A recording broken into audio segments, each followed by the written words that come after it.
When you're looking for solar panels, all the information about them is crammed into datasheets. Reading them takes a bit of practice, and in this video I'm going to explain what you can find inside. My name is Tanya, and today we will read a typical datasheet of our solar panel and try to understand what it is about together.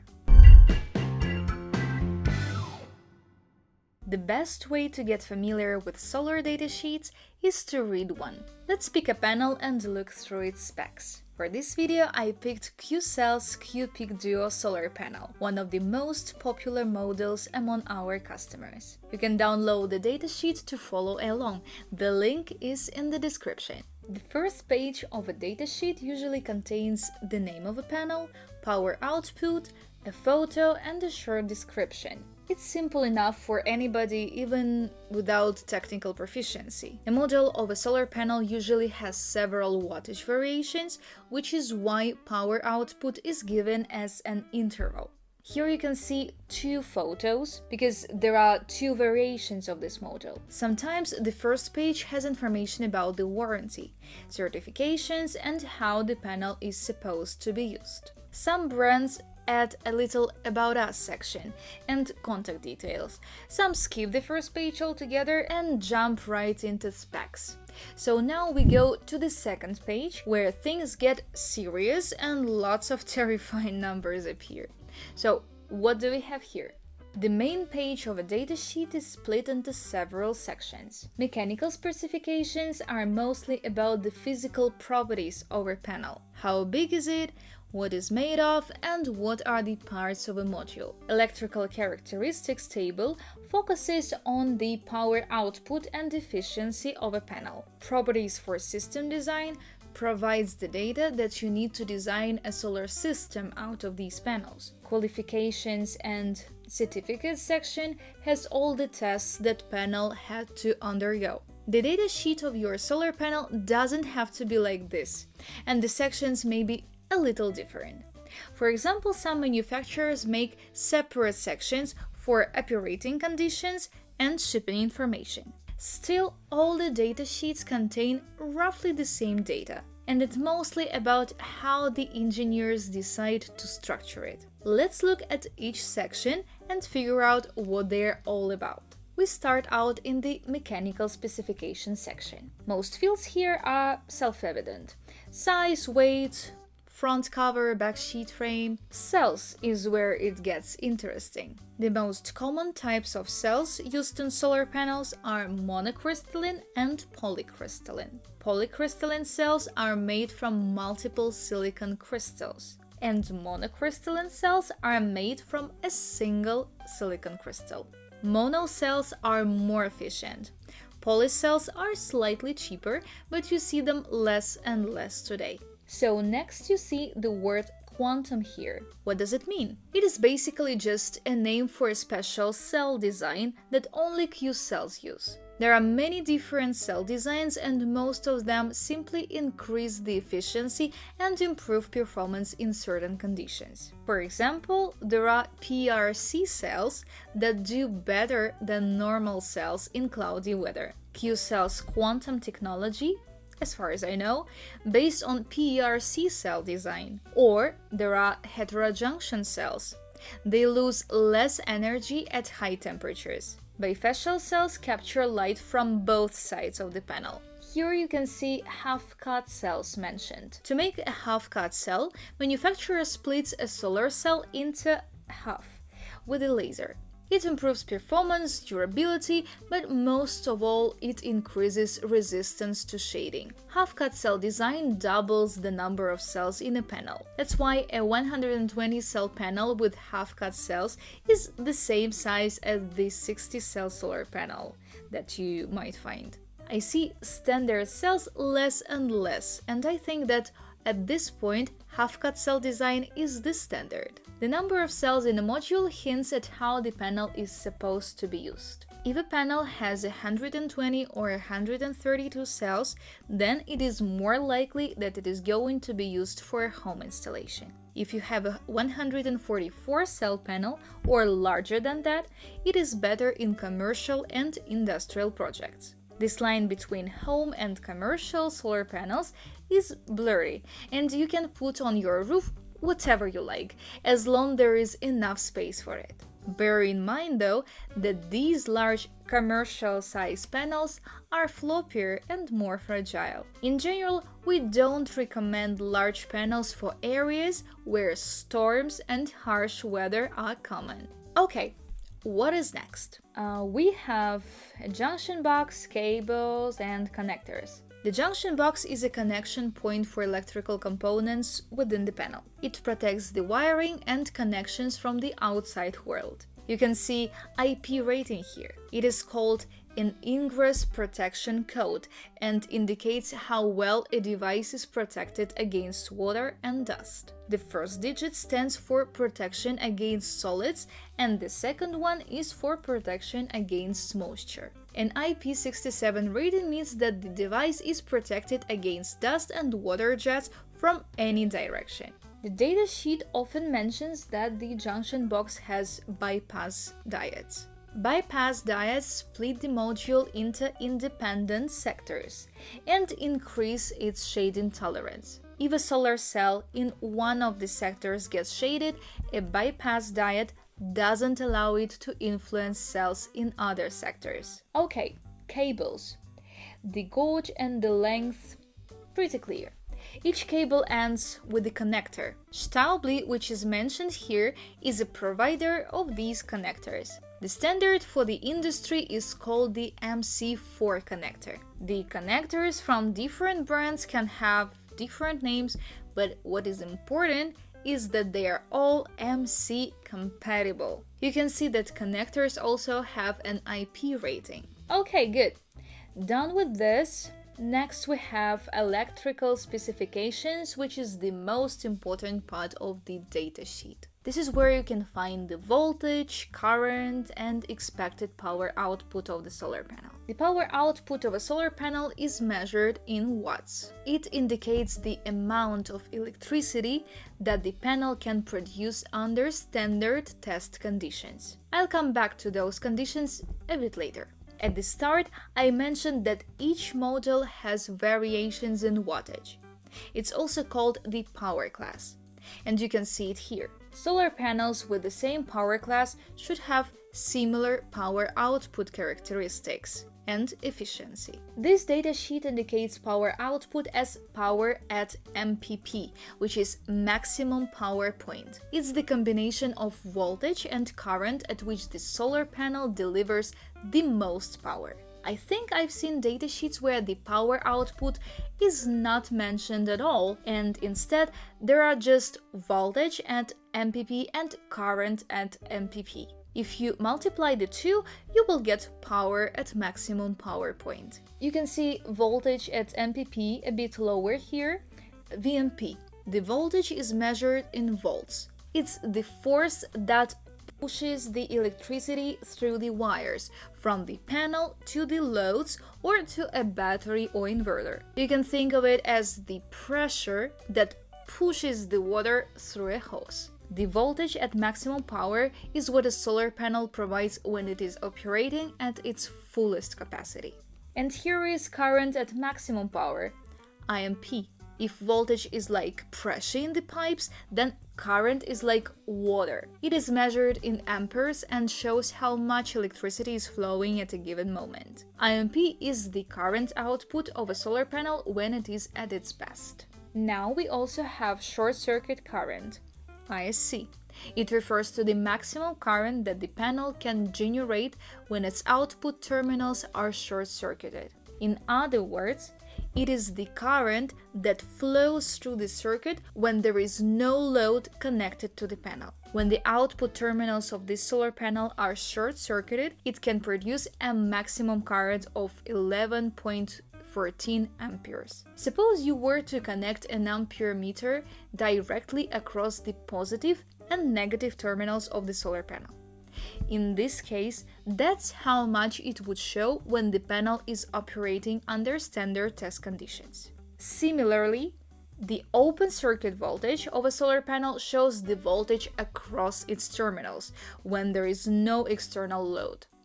In other words, it is the maximum voltage that the solar panel can produce when it is not connected to any device. VOC and IOC represent the highest the current and voltage can get. These are useful numbers to know when you pick equipment for your system. Controllers, inverters, and batteries all have maximum input voltage and current levels that you can't exceed. The last line here is efficiency. It's the percentage of sunlight that the panel converts into electricity. The more efficient the panel, the smaller it needs to be to generate this amount of power. This number becomes important if you have limited space and energy needs are large. The formula to calculate the efficiency will appear on your screens now. The most efficient home solar panels are about 23% efficient. The average efficiency is closer to 21% among top manufacturers. This panel has been on the market for a few years now, but 20% is still perfectly fine. What else is here? Power tolerance shows the range of power that a solar panel is supposed to deliver under normal operating conditions. Tighter power tolerance means smaller variability and higher quality of a panel. Tolerance can be a number or it can be a percentage. For example, if a panel has a power output of 300 watts and a power tolerance of plus minus 3%, then the panel could deliver between 290 and 310 watts under normal operating conditions. Now I promised to talk about standard test conditions. Here they are. It's the conditions at which the solar panel is tested. Lab conditions, that is. The first number is irradiance.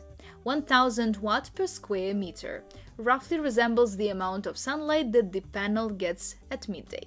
Then cell temperature, not air temperature, and then air mass. The reason why I focused on cell temperature is because the solar panel always gets hotter than the air. When it is 20 degrees outside, your panel is going to be about 40 to 45 degrees hot. Test conditions never match the real world. That's why manufacturers came up with another set of conditions, which is called NMOT, Nominal Module Operating Temperature. NMOT includes lower irradiance, module operating temperature itself, and the same air mass. I don't understand why would NMOT stand for both a set of conditions and module temperature, but it is what it is. Maybe someone will explain it to me later in the comments. You can find NMOT lower here. And it is just the normal operating temperature of a solar panel. You can see that Q-cells included data on both how a solar panel performs in the lab and what they expect from it in the so-called real world. The difference is drastic, and you have to understand it is the same for all the solar panels. The performance of a solar panel on the roof is always going to be 20 to 25% lower than what the nameplate says. It's handy to have the performance and NMOT written down in the datasheet, because it gives you a better idea of how the panel will perform on your roof. But many manufacturers only put in the lab numbers. Moving on, we see the warranty graph. Each solar panel has 2 warranties.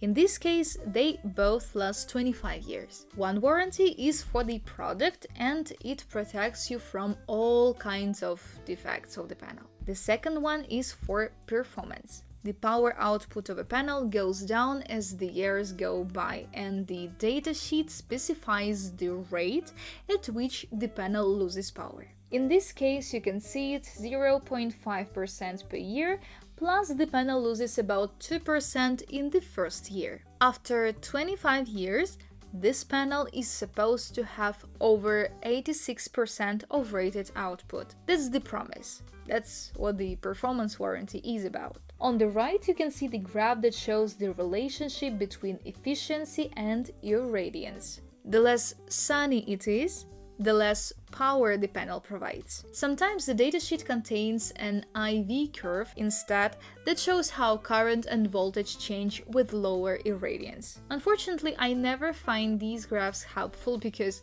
it's hard for me to tell how many watts per square meter it is right now outside.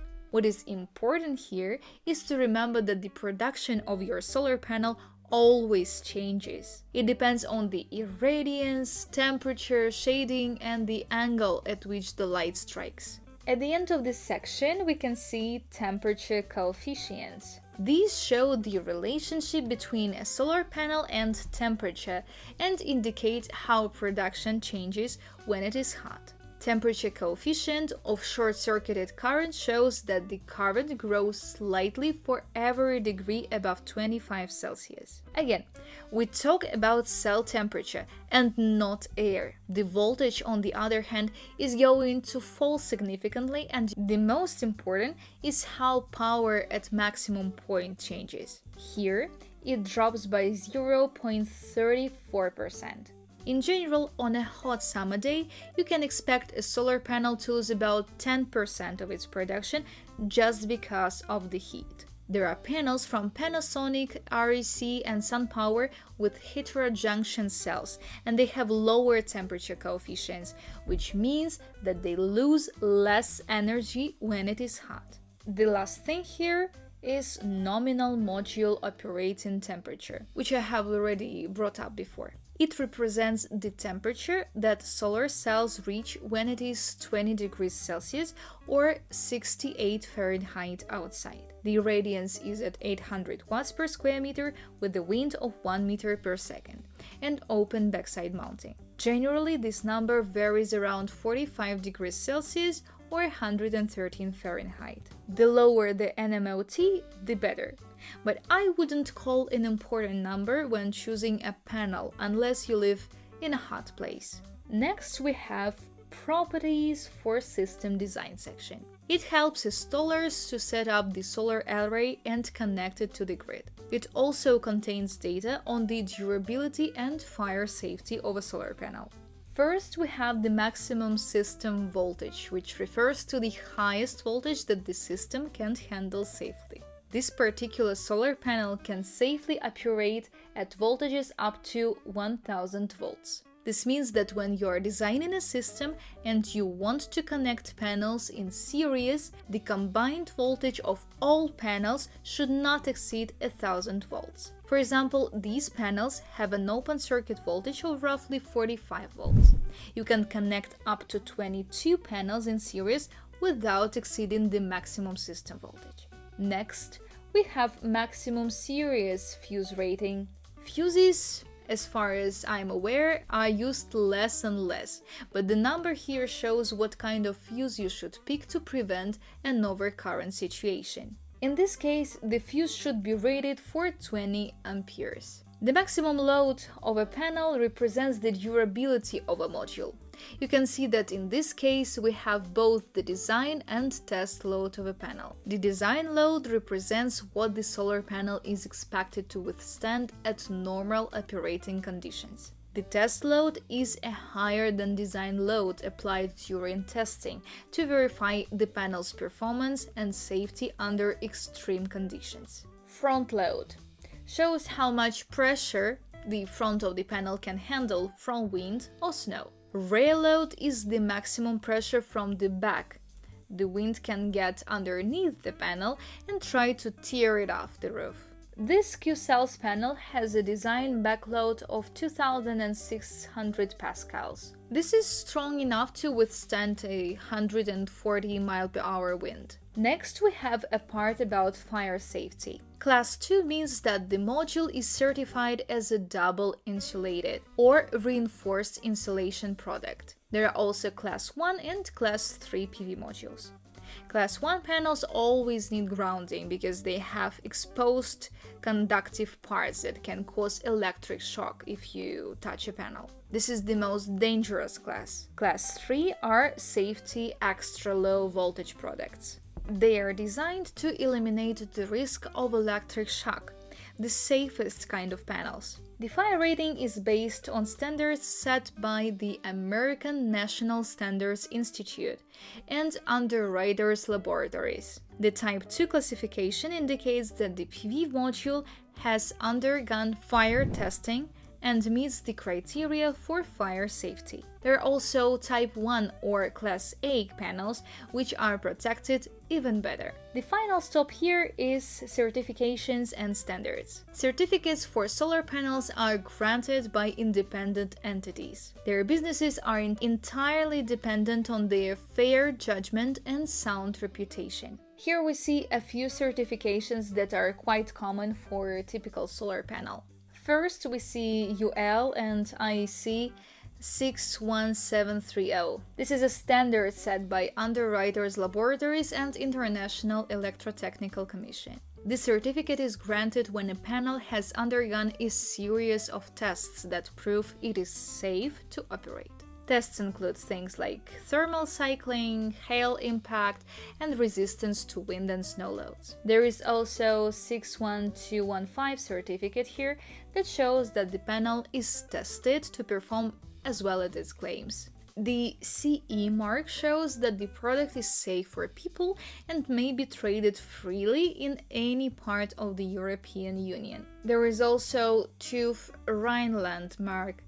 This is a German certification organization that also provides a range of testing and certification services for solar panels. While it is not here, sometimes you can see packaging information at the end of the datasheet. It can show how exactly the panels are to be packaged and transported, the number of panels in the pallet, and the size of a pallet. The pallet is always slightly larger than a panel, so if you decide to pick up a pallet of panels, make sure that the pallet fits into the back of your car. And that is it! We've read a datasheet of a solar panel.